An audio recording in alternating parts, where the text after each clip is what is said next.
Hello everyone, আজ আমি নামমাত্র তেলে দারুণ হেলদি ও টেস্টি একটা টিফিন বানিয়েছি, যেটা বাচ্চাদের স্কুলের টিফিনে, অফিসের টিফিনেও আপনারা দিতে পারেন, কারণ এটা ভীষণই সফট হয়, অনেকক্ষণ ধরে সফট থাকে। এর জন্য আমি 1 কাপ ছোলার ডাল নিয়ে জল দিয়ে ভালো করে ধুয়ে 4 থেকে 5 ঘন্টা জলে ভিজিয়ে রেখেছিলাম। তারপর এই ছোলার ডালটা অনেকটাই নরম হয়ে গেছে। এবারে এটাকে জল থেকে তুলে আমি একটা মিক্সিং জারের মধ্যে নিয়ে নিলাম, আর এতে দিয়ে দিচ্ছি আদা এরকম ছোট ছোট করে টুকরো করে, আর দিয়ে দিচ্ছি দুটো কাঁচা লঙ্কা দুটো এরকম ছোটো করে টুকরো করে দিলাম, আর দিয়ে দিচ্ছি একটু জল। এবারে এটা মিক্সিতে ঘুরিয়ে নেব। মিক্সিতে ঘোরানোর সময় মাঝে আমি আরেকটু জল দিয়েছিলাম, তারপরে এরকম একটা পেস্ট বানিয়ে নিলাম। সম্পূর্ণ পেস্টটাকে একটা বড় বাটির মধ্যে নিয়ে নিচ্ছি, আর মিক্সির বাটি ধুয়ে সামান্য একটু জলও দিয়ে দিলাম, আর এতে দিয়ে দিচ্ছি 1/2 কাপ মতো আটা, 2 চামচ সুজি, আর দিচ্ছি 1 চামচ সাদা তিল, 1/2 চামচ মতো লবণ, 1/2 চামচ গোটা জিরে, 1/2 চামচ জিরে গুঁড়ো, 1/2 চামচ ধনে গুঁড়ো, 2 থেকে 3 পিঞ্চ মতো হিং, 1/2 চামচের একটু কম গোলমরিচের গুঁড়ো, 1/2 চামচের একটু কম হলুদের গুঁড়ো কালারের জন্য দিলাম, আর দিয়ে দিচ্ছি বেশ কিছু ধনেপাতা কুচি। আপনারা এরকমভাবে খুব কম ইনগ্রিডিয়েন্ট দিয়ে এটা বানিয়ে দেখতে পারেন, দারুণ হেলদি হয় আর খেতেও কিন্তু ভীষণ ভালো লাগে।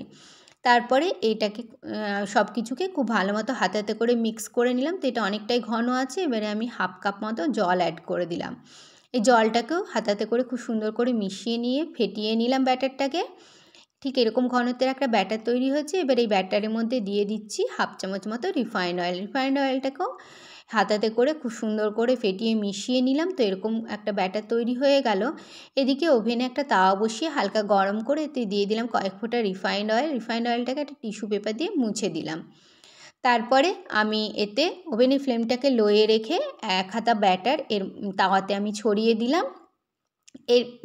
এটা ছড়ানো হয়ে যাওয়ার পরে আমি ওভেনের ফ্লেমটাকে মিডিয়াম টু হাই করে এটা কুক করে নেব। তো ওপর পোর্শনে কাঁচা ভাবটা যাওয়া পর্যন্ত অপেক্ষা করে, যখন ওপরের পোর্শনে কাঁচা ভাবটা চলে যাবে তখন 1/2 চামচ রিফাইন্ড অয়েল দিয়ে খুন্তিতে করে ভালো মতো মাখিয়ে দেবো। তারপরে সাইডটা যখন দেখবো এরকমভাবে পুরো উঠে আসছে, তখন এটা উল্টে দেবো। তো এই ওপর পাশটা যেটা তলায় ছিল সেটা উপরে করলাম, বুঝতেই পারছেন এটা কুক হয়ে গেছে। তো ওই তলার দিকটাও আরও ভালো মতো টিপে টিপে কুক করে নিলাম। তো খুব কম সময় এটা তৈরি হয়ে যায়। তো এটা তৈরি হয়ে গেছে, এটা তুলে রাখলাম। আবারও তাওয়াতে কয়েক ফোঁটা রিফাইন্ড অয়েল দিয়ে দিলাম লো ফ্লেমে। আবার লো ফ্লেমেই আমি 1 হাতা ব্যাটার এই তাওয়ার মধ্যে ছড়িয়ে দিলাম। এবার ওভেনের ফ্লেমটাকে মিডিয়াম টু হাই করে এটা কুক করে নেবো। ওপর পোর্শনের কাঁচা ভাব চলে গেলে 1/2 চামচ রিফাইন্ড অয়েল দিয়ে মাখিয়ে দেবো ভালো মতো। তারপর যখন সাইডটা উঠে আসবে তখন এটা উল্টে দিয়ে একটু টিপে টিপে এটাকেও কুক করে নেবো। তো এরকমভাবে সুন্দরভাবে এটা খুব তাড়াতাড়ি কুক হয়ে যায়। তো এটা আমার রেডি হয়ে গেছে, এটা আমি তুলে রাখছি।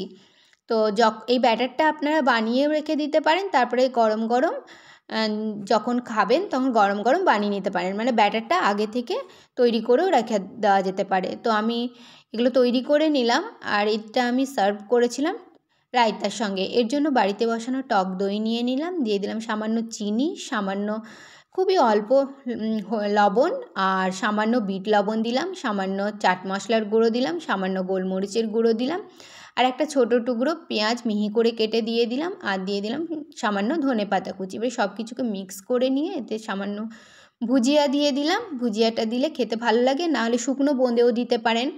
আর দিয়ে দিলাম সামান্য রোস্টেড জিরে গুঁড়ো, সামান্য রোস্টেড ধনে গুঁড়ো। এবারে সব কিছুকে খুব ভালো মতো মিক্স করে নিলে তৈরি হয়ে যাবে দারুণ টেস্টি রায়তা। তো আপনারা এই টিফিন রেসিপিটা একবার হলেও ট্রাই করবেন, আর রায়তা রেসিপিটাও ট্রাই করবেন, দারুণ লাগে খেতে। Please do like, comment, share and subscribe to my channel. আজ এই পর্যন্তই, দেখা হচ্ছে পরের ভিডিওতে। Thank you so much.